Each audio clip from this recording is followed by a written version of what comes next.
2 weeks ago, VAC 3 finally released after a year and a half of gathering data and letting cheaters rage without penalty. Season 1 of Premier ended, and all the cheaters at the top of the leaderboard received the same ugly medal as everyone else. Now we have a brand new leaderboard with a brand new set of myths and assumptions, and no one really knows who or what to believe. A lot of people think that with VAC 3, it means that this is the end of rage cheaters. It seems a lot of the big cheats are causing VAC Live cooldowns. So surely this means we're going to have a massive ban wave soon? Maybe you can finally play Premier above 20k elo without going against cheaters every other game. And maybe the leaderboard is finally not going to be a joke, and the top 10 worldwide won't be most exclusively cheaters. Surely this is it, right? Well, yes, actually. So let's start with the first question. Is this the end of rage hackers? The short answer is no. If you play Premier or normal Prime matchmaking, you can still go against cheaters raging and shooting you through 7 different walls without facing any consequences. For a while, it seemed like it was the end of rage cheats, but of course, they'll never fully die.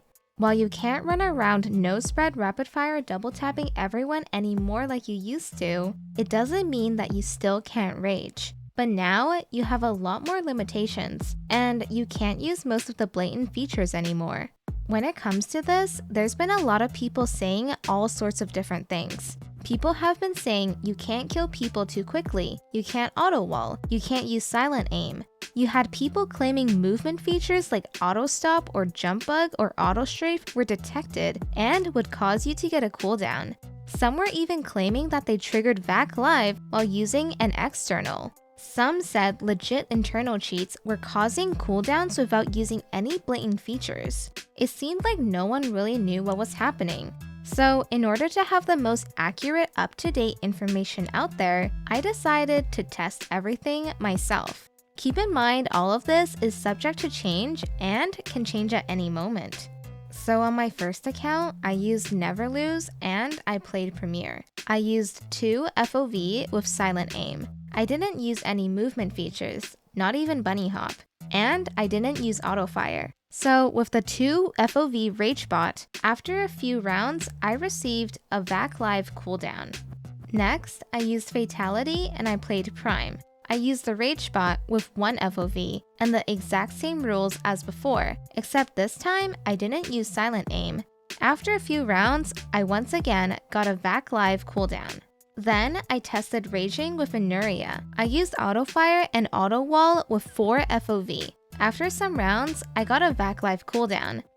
Next, I tested with Anuria again, but this time I didn't use auto fire or auto wall. I was still blatantly cheating and pre-firing everyone every round. This time, I did not trigger VAC Live. I also tested Fatality's legit bot and used it for about 10 games and never triggered VAC Live. I can't imagine it's different for any of the other cheats like Aimware or Nixware. So it's safe to say that indeed no matter what FOV you use, if you're using some type of rage bot without any smoothing, you're going to trigger VAC Live and get a 20-hour cooldown. Your experience might be different from mine. We can only speculate why some people supposedly trigger VAC Live while others don't, while doing the same thing. If I had to guess, I would attribute it to reports. For years, reports have been very important, and they matter a lot more than you think. There's a reason Valve made it so you can only report for one option now, when you click on someone's CS profile. This is because they want to have actual data, since most people would always just click all the options when reporting someone. In the past, VAC has used reports to trigger extra heuristic scan modules, like anti-tamper. This might be why some people tend to have different outcomes, despite doing the same thing. Reports aren't just for trust factor, and they're certainly not for sending people to Overwatch anymore. Since no one actually has been banned from Overwatch since they announced it, the few people who have been banned were manual bans, for either going against Flom, or for being high up on the leaderboard, or attracting too much attention. Some people claim that in high elo Premier, there's Overwatch, but because I haven't seen any actual evidence of this, and considering how many people blatantly cheat every game while being above 25k, I doubt it. So what does this all mean? It means that slowly but surely, Valve is purging rage cheaters. Obviously, rage hackers should be the easiest for Valve to tackle, and they do make the game look like a meme, but it also means that the average person won't see much of a difference. Most rage cheaters just farmed reports and went down to low trust. The problem is, the majority of cheaters are not ragers. The majority are legit cheaters or closeters. Those cheaters are not affected, and it also makes their time easier, since the only thing that could stop legit cheaters were ragers. Now legit cheaters will just beat pretty much everyone, assuming they're not awful with cheats. So the leaderboard will still be a meme and still be full of cheaters or no-life losers. The only difference is those cheaters will be more on the legit side. Well, at least there's always non-prime. As we all know, in non-prime, you can spin and do everything you want without getting any cooldowns. Oh, okay, never mind. Just kidding. Well, it appears non-prime finally has VAC 3 and is no longer the Wild West. For over a year, cheaters were raging and spinning in non-prime without getting banned or cooldowns. It was the only place to find HVH without joining community servers. Now it's finally over, and there's no place anymore for cheaters to rage hack. For now, of course. I'm sure rage cheats will find a way around it, even if it's at some limitation.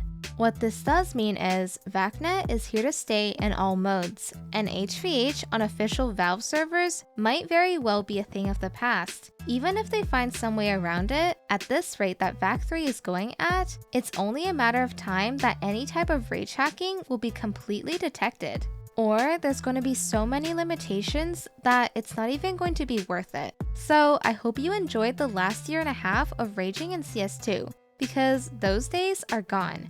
With Valve taking down rage hackers, the next target will of course be semi-ragers. These are cheaters who still blatantly cheat, but they use an external or DMA cheat, so they don't have to worry about triggering any detection vectors.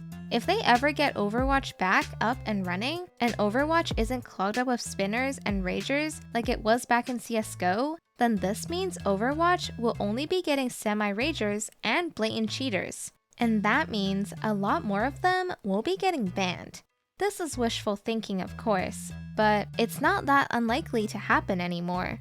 The future for CS2 legit players looks actually positive for once, but we will see what happens. I, for one, am glad that filthy cheaters are finally getting what they deserve.